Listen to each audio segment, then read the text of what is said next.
कौन हो तुम? हाथ ऊपर करो नहीं तो गोली मार दूंगा। ये सब क्या है? मैं तुम्हें कुछ नहीं बताऊंगा। आईडी दिखाओ वरना इसी तरह मार मार कर तुम्हारा मुंह तोड़ दूंगा। सर, ये लड़का इन लाशों के पास रंगे हाथों पकड़ा गया है। सर, आप यहाँ? आखिर किस मिशन पर था विक्रम, जिसे देखते ही कर्नल के भी उड़ गए होश? और वो लोग कौन थे जिन्हें उसने मारा था? देश की सरहद पर ऊंचे पहाड़ों और घने जंगलों से घिरी सेना की एक चौकी पर हमेशा की तरह खुशनुमा और हल्का माहौल था। एक कमांडर के साथ यहाँ पर 2 अफसर और कुछ जवान तैनात थे। ढलते सूरज की हल्की रोशनी में सभी आपस में हंसी मजाक कर रहे थे। अचानक गोलियों की दंदनाहट से मीलों तक फैला सन्नाटा दहल गया। पेड़ों पर बैठे पंछियों का झुंड आसमान की तरफ उड़ गया। बाकी फौजी भी तेजी से उठकर बंदूकों की तरफ दौड़े, लेकिन वहां तक पहुंचने से पहले सभी एक एक करके गोलियों का निशाना बन गए। कुछ ही देर में वातावरण फिर से पहले जैसा शांत हो गया। ऐसे में भारी कदमों की आवाज चौकी की तरफ बढ़ रही थी। काले कपड़े पहने, भारी दाढ़ी और क्रूर चेहरे वाला एक लंबा चौड़ा आदमी 5 लोगों के साथ वहां पहुंचा। एक जगह खड़े होकर उसने चारों तरफ देखा। सब कुछ तहस नहस हो चुका था। उसने अपने साथी के हाथ से सैटेलाइट फोन पर एक बटन दबाया और अहंकार भरी आवाज में कहा, मुबारक हो जनाब, पहला मिशन कामयाब हो गया।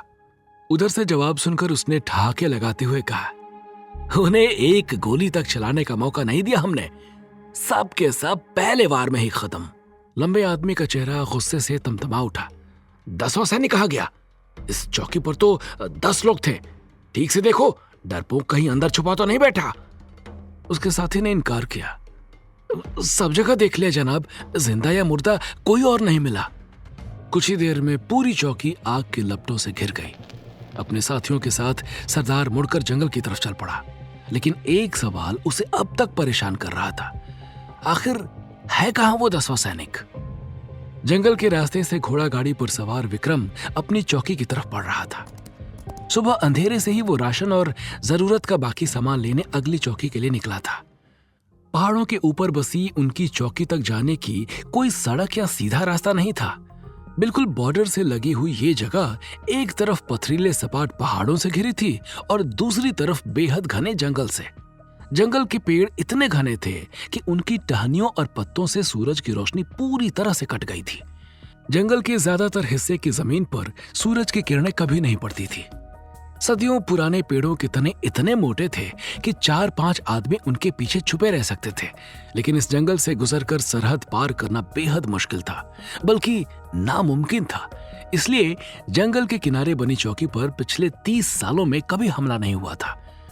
फिर भी सरहद की रक्षा के नाम पर सेना की एक छोटी टुकड़ी को यहाँ रखा जाता था, लेकिन उसमें ऐसे जवान रहते थे जिन्हें या तो किसी वजह से सजा दी गई हो या वो रिटायर होने वाले हों। इसलिए वो सभी दोस्तों की तरह हंसी मजाक करते हुए अपने दिन बिताते थे। विक्रम जानता था इस वक्त सभी बाहर बैठकर कप्तान अरुण के गिटार का आनंद ले रहे होंगे। घोड़े की गर्दन पर हाथ फेरते हुए उसने कहा, बस बादल, थोड़ी देर और, फिर तू भी आराम करना। लेकिन विक्रम नहीं जानता था कि किस तरह का दृश्य उसका इंतजार कर रहा था। 10 मिनट बाद जब बादल के साथ वो चौकी के नजदीक पहुंचा तो आग की लपटों की लाल रोशनी से आसमान तमतमा रहा था। किसी अनहोनी की आशंका से विक्रम ने बादल को तेजी से दौड़ाया। चौकी के सामने रुकते ही उसका चेहरा सफेद पड़ गया। सभी टेंट और कमरे आग के लपेट में आ चुके थे। ऊंची ऊंची लपटों के बीच उसे कोई हरकत नहीं दिखाई दे रही थी। सब लोग कहां गए? धड़कते दिल के साथ उसने कदम आगे बढ़ाए। रसोई घर के करीब पहुंचते ही उसे एक अधजली तस्वीर जमीन पर नजर आई। ये तो रवि सर की मैडम और बेटे की तस्वीर है। विक्रम की आवाज कांपने लगी। हिम्मत करके वो आगे बढ़ा। जले हुए दरवाजे के अंदर का नजारा देखकर एक पल के लिए उसकी आंखों के आगे अंधेरा छा गया। मुट्ठियों से आंसू पोंछकर विक्रम उठ खड़ा हुआ। ये वक्त रोने का नहीं था। उसके साथी जिन्हें वो भाई जैसा मानता था शहीद हुए थे। ये खबर अगली चौकी तक पहुंचाना जरूरी था। विक्रम उठकर उस कमरे की तरफ दौड़ा जहां सैटेलाइट फोन था, लेकिन वो जगह भी जलकर राख हो चुकी थी। विक्रम के पास किसी को संपर्क करने का कोई जरिया नहीं था सिवाय इसके कि वो खुद घोड़े पर सवार होकर कई घंटों के सफर के बाद अगली चौकी तक पहुंचता। नहीं, मैं यहां से भागूंगा नहीं। जिन लोगों ने मेरे साथियों की ये हालत की है उन्हें पकड़ना मेरा फर्ज ही नहीं, मकसद भी है। जरूर वो जंगल में छुपे होंगे और मुझे हर हाल में उन्हें ढूंढना है। विक्रम दौड़कर स्टोर की तरफ आया। आग की वजह से ज्यादातर हथियार पिघल गए थे। एक लंबी छुरी के अलावा वहां कुछ नहीं बचा था। विक्रम ने छुरी उठा ली। अगले ही पल मुड़कर वो जंगल की तरफ दौड़ पड़ा। आगे की कहानी जानने के लिए देखें अगला एपिसोड सिर्फ पॉकेट एफएम के यूट्यूब चैनल पर, और कमांडर विक्रम चौहान के सारे एपिसोड्स को सुनने के लिए डिस्क्रिप्शन में दी लिंक से डाउनलोड करें पॉकेट एफएम ऐप।